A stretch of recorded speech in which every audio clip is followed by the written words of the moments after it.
இங்கே பிரமுகர்களாக வந்திருக்கிறவர்கள் சில நேரங்களில் நீங்கள் கேள்விப்பட்டிருப்பீர்கள், இந்த தௌஹீத்காரர்கள் இமாம்களை மதிக்க மாட்டார்கள், மதுஹபுகளை ஏற்றுக்கொள்ள மாட்டார்கள் என்று சொல்கிற அவதூறை கேட்டிருப்பீர்கள். அப்படி அல்ல. நாங்கள் ஒரு கல்வி பாரம்பரியத்தில் வந்தவர்கள். நாங்கள் எங்களை இமாம்கள் என்றோ மிகப்பெரிய உலமாக்கள் என்றோ சொல்பவர்கள் அல்ல. நாங்கள் இமாம் அபு ஹனீஃபா ரஹிமஹுல்லா அவர்களை மதிக்கிறோம், இமாம் மாலிக் ரஹிமஹுல்லா அவர்களை மதிக்கிறோம், இமாம் ஷாஃபிஈ ரஹிமஹுல்லா அவர்களை மதிக்கிறோம், இமாம் அஹ்மது பின் ஹம்பல் ரஹிமஹுல்லா அவர்களை மதிக்கிறோம். இந்த உலகத்தில் வந்த அத்தனை இமாம்களையும் மதித்து கண்ணியப்படுத்துகிறோம்.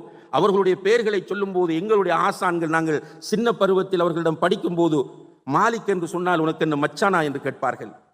நீ இமாம் என்று சொல்ல வேண்டும், மாலிக் என்று சொல்ல வேண்டும், ரஹ்மத்துல்லாஹி அலைஹி அல்லது ரஹிமஹுல்லா என்று அவருக்கு துஆ செய்ய வேண்டும் என்று தான் எங்களை உருவாக்கினார்களே தவிர, இமாம்களை இழிவுபடுத்துகிற ஒரு கூட்டம் நிச்சயமாக தௌஹீத் சமூகத்தில் இருக்க முடியாது என்பதை இந்த மிகப்பெரிய கண்ணியமான சபையில் நான் ஆணித்தரமாக பதிவு செய்து கொள்ள விரும்புகிறேன். அதற்கு எங்களுடைய மன்ஹஜ் ஒரு சான்றாக இருந்து கொண்டிருக்கிறது. அல்ஹம்துலில்லாஹ். இமாம்களோடு எப்படி நடக்க வேண்டும்.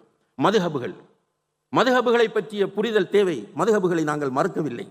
இஸ்லாமிய சட்டத்துறையை சரியான முறையில் புரிந்து கொள்வதற்கான விதிகளை அழகிய முறையில் வகுத்து தந்தது இந்த மதுஹபுகள் என்பதை நாங்கள் ஏற்றுக்கொள்கிறோம்.